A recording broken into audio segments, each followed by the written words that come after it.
Hello दोस्तों, स्वागत है आपका हमारे YouTube channel Hindi by Kaushik sir पे। दोस्तों, हम कर रहे थे साहित्य दर्पण। साहित्य दर्पण किसकी रचना है, क्या क्या इसके अंदर पाया जाता है और कितने परिच्छेद हैं, किस चीज़ों में विभक्त है, परिच्छेदों में तो कितने परिच्छेद हैं।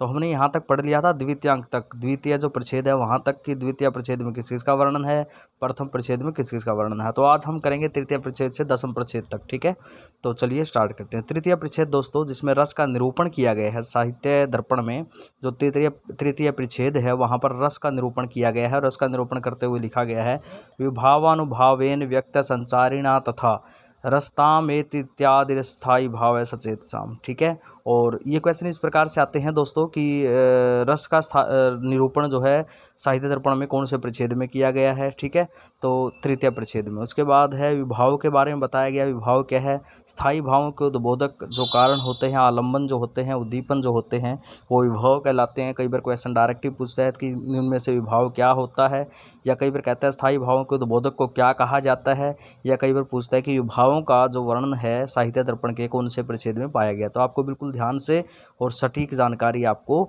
लेनी है, ताकि परीक्षा में जब भी नेट हो, चाहे एचटेट हो, सीटेट हो, केवीएस हो, डीट प्लस भी हो, रीट हो, एमपी टेट हो, मतलब संस्कृत का जो भी एग्जाम हो, तो आप वहाँ पे नंबर ना कटवा पाए। ठीक है दोस्तों, अब बात करते हैं नेक्स्ट की विभाव के बाद उसमें और क्या पाया जाता है। तो हम देखेंगे विभाव के बाद अनुभव पाया जाता है। अनुभव के बारे में क्या कहा, स्थायी भावों के प्रकाशक जो स्थायी भावों को प्रकाशित करते हैं 8 अनुभाव। यहाँ पे क्वेश्चन इस प्रकार से ही बनता है कि अनुभावों की संख्या कितनी है। ठीक है, और कौन कौन से है, या इनमें से कौन सा अनुभाव नहीं है, या इनमें से कौन सा अनुभाव है। तो आपको ध्यान से देखना है, स्थायी भावों के प्रकाशक होते हैं अनुभाव, और 8 अनुभाव होते हैं कौन से, प्रलय, स्तंभ, स्वेद, रोमांच, स्वरभंग, वेपथु, वैवर्ण्य और अश्रु। दोस्तों, ये जो पीडीएफ है वो भी आपको मिल सकती है। आप हमारे चैनल पे डिस्क्रिप्शन में लिख देना, कमेंट में लिख देना, तो आपको पीडीएफ भी मिल जाएगी। तो स्थायी भावों के जो प्रकाशक 8 हैं वो इस प्रकार से हैं, जो इसमें प्रलय, स्तंभ, स्वेद, रोमांच, स्वरभंग, वेपथु, वैवर्ण्य, अश्रु, ये इनके अनुभाव होते हैं। तो इनमें से क्वेश्चन इस प्रकार से बनता है कि अश्रु क्या है, स्थायी भाव, अनुभाव, संचारी भाव। तो इस प्रकार से ही बन सकता है, और इस प्रकार से ही बन सकता है कि अनुभावों की संख्या कितनी है, या हो सकता है कि ये पूछ ले अनुभाव किसे कहा जाता है, या हो सकता है इस प्रकार पूछ ले स्थायी भावों के प्रकाशक क्या कहलाते हैं। ठीक है, उसके बाद बात करते हैं जो तृतीय परिच्छेद में है, वो व्याभिचारी भावों के बारे में भी बताया गया है तृतीय परिच्छेद में। वो क्या होते हैं देख लीजिएगा। स्थायी भावों को जो रसास्वाद योग्य बनाते हैं, अर्थात जो स्थायी भाव होते हैं उससे रस का स्वाद आस के उसके योग्य जो बनाते हैं, वो व्याभिचारी भाव बनाते हैं। और व्याभिचारी भाव जो होते हैं दोस्तों वो 33 होते हैं। ठीक है, तो व्याभिचारी भावों की संख्या है 33।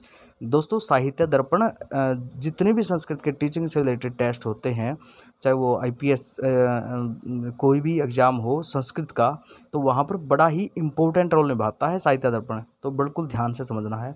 33 व्याभिचारी भाव होते हैं। उसके बाद स्थायी भाव की बात आती है कि स्थायी भाव क्या होता है।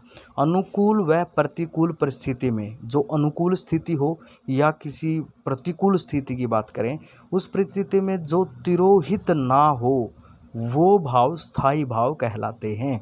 अब देखिएगा, स्थायी भाव जो होते हैं, जैसे नायक भेद है, इसके अंदर 4 प्रकार से होता है। स्थायी भाव के बारे में बता दिया। अब नायक भेद भी तृतीय परिच्छेद में है। नायक भेद 4 भाव उनके बताए हैं, 4 भेद उनके बताए हैं। धीरोदात्त होता है, अर्थात नायक भेद का मतलब नायक कितने प्रकार के होते हैं, कितने भेद होते हैं, 4 प्रकार के होते हैं। धीरोदात्त, धीरोद्धत, धीर ललित और धीर प्रशांत। दोस्तों, आप किसी भी अच्छे से अच्छे एग्जाम में चले जाना तो आपको ये क्वेश्चन ज़रूर देखने को मिलेगा कि फला नायक कैसा था, धीरोदात्त नायक इनमें से कौन सा है, या धीर उद्धत नायक इनमें से कौन सा है, या राम किस प्रकार के नायक थे, या दुष्यंत किस प्रकार के नायक थे। ठीक है, तो नायक भेद भी साहित्य दर्पण के तृतीय परिच्छेद में है। 4 भेद होते हैं। अब उसके बाद नायिका की अगर बात करें, नायिका के भेद की बात करें, तो नायिका के भेद 3 हैं, अर्थात 3 प्रकार की नायिका पाई जाती है, स्वीया, अन्या और सामान्य। ठीक है, स्वकीया कौन सी होती है, मुग्धा, मध्या, प्रगल्भ, ये स्वीय या स्वकीया कहलाती है। अन्या, प्रौढ़ा, कन्यका और सामान्य एक। ठीक है, तो उसके बाद आता है दोस्तों हमारा चतुर्थ परिच्छेद। चतुर्थ परिच्छेद में किस किस चीज़ का वर्णन है वो अब आपको बताया जा रहा है। काव्य के 2 प्रकारों का वर्णन है, ध्वनि काव्य और गुणीभूत व्यंग्य काव्य। ठीक है, और ध्वनि काव्य जो होते हैं वो 18, और उसके बाद गुणीभूत व्यंग्य काव्य 8 और चित्र काव्य की आलोचना भी की गई है यहाँ पे, ठीक है। जो चतुर्थ परिच्छेद है उसमें चित्र काव्य की आलोचना भी की गई है। दोस्तों नेक्स्ट बात करते हैं पंचम परिच्छेद की, कि साहित्य दर्पण में, और ये आपको जो नायक भेद मतलब कौन कौन से होते हैं, किस प्रकार के होते हैं, क्या उसके गुण होते हैं, इसके लिए एक अलग से वीडियो बनाई जाएगी और आपको वो बिल्कुल डिटेल से बता दी जाएगी।